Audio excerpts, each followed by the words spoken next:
नेपाल के राजा के पोस्टरों के बीच में एक शख्स ने योगी आदित्यनाथ का पोस्टर लहरा दिया। लहरा तो दिया, लेकिन उसके बाद उस शख्स को अपनी जान के लाले पड़ गए और उसे लगा कि अब वो नेपाल में रह नहीं पाएगा। इसीलिए वो शख्स पोस्टर लहराने के बाद यूपी भाग आया। नमस्कार, मैं हूं गिरिराज शर्मा और आप देख रहे हैं सरल टॉक।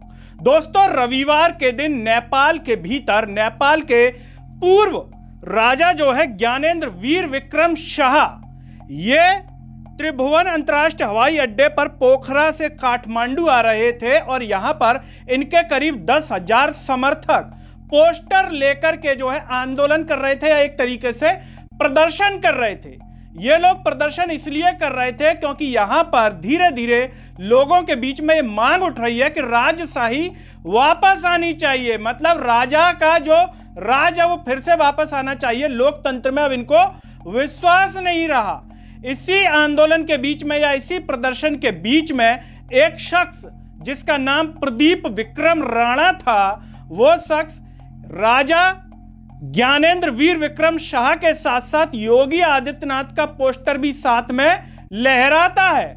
यह पोस्टर सोशल मीडिया पर वायरल होता है, नेपाल में वायरल होता है और उसके बाद यह शख्स जो है वहां पर ठहर नहीं पाता, क्योंकि उसके बाद जो नेपाल में सरकार है वर्तमान समय में, जो प्रधानमंत्री है केपी शर्मा ओली, उनका जो प्रशासन है वो हरकत में आ जाता है और इसे लगता है कि मेरी जान को खतरा हो सकता है। इसीलिए यह शख्स जैसे तैसे उत्तर प्रदेश के गोरखपुर भाग आता है। वहां पर आ गया ये शख्स, लेकिन सबसे बड़ी बात कि आखिर वहां पर हो क्या रहा है, यह क्यों शख्स ऐसा कर रहा था और वहां पर ये पूरा मामला चल क्या रहा है। उस आंदोलन के बीच में जो भीड़ थी वो नारा लगा रही थी और नारा यह था कि नारायण हिटी खाली करो, हमारे राजा आ रहे हैं। मतलब वो चाहते हैं कि राजमहल को खाली किया जाए, अब यहां पर हमारे राजा ज्ञानेंद्र वीर विक्रम शाह रहेंगे।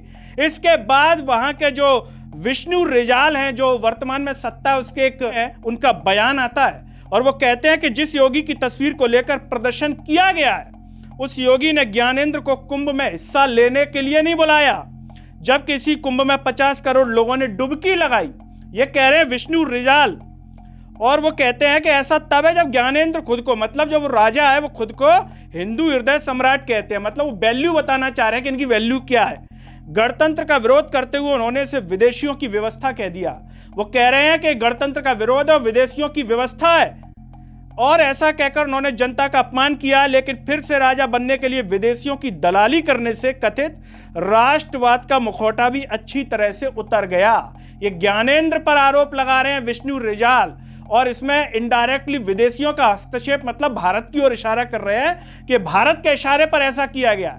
मतलब वो जो शख्स है वो भारत के इशारे पर कहीं ना कहीं पोस्टर लहरा रहा था ज्ञानेंद्र के समर्थन में। और इसके साथ ही एक रविंद्र मिश्र हैं जो राष्ट्रीय प्रजातंत्र पार्टी, यानी कि जो राजा हैं पूर्व में वहां के ज्ञानेंद्र, उनके समर्थक हैं। और वो क्या कह रहे हैं इसको लेकर के, राणा को लेकर के, कि ये खुद को हिंदूवादी बताता है। हम इसके बारे में इतना जानते हैं, लाखों की भीड़ में कौन किसकी तस्वीर लेकर के आया इसे हम सुनिश्चित नहीं कर सकते।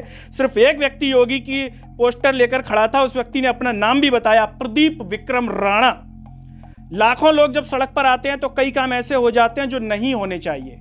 हम शांतिपूर्वक तरीके से सड़क पर उतरे थे, कहीं कोई हिंसा नहीं हुई है, इसकी प्रशंसा होनी चाहिए। लेकिन लोग बात किसकी कर रहे हैं, वही एक व्यक्ति की जो योगी की तस्वीर लेकर के आया था। बाकी इतने सारे लोग राजा की तस्वीर लेकर के खड़े, तो उसकी कोई बात ही नहीं है। ऐसे प्रदर्शन में छोटी छोटी चीजें होती रहती हैं। मुझे लगता है कि राजा का एजेंडा इतना लोकप्रिय हो रहा है कि इसे नुकसान पहुंचाने के लिए सरकार अलग अलग हथकंडे अपना रही है। मतलब केपी शर्मा ओली की जो सरकार है नेपाल में, वो हथकंडे अपना रही है। ये कह रहे हैं ज्ञानेंद्र के जो समर्थक हैं वो इस बात को लेकर के एक तरीके से आरोप लगा रहे हैं। वो कह रहे हैं कि रविवार को काठमांडू जिला प्रशासन ने कुछ स्थानों को चिन्हित कर वहां पर जो धारा लगा दी है, लोग इकट्ठे नहीं हो सकते हैं।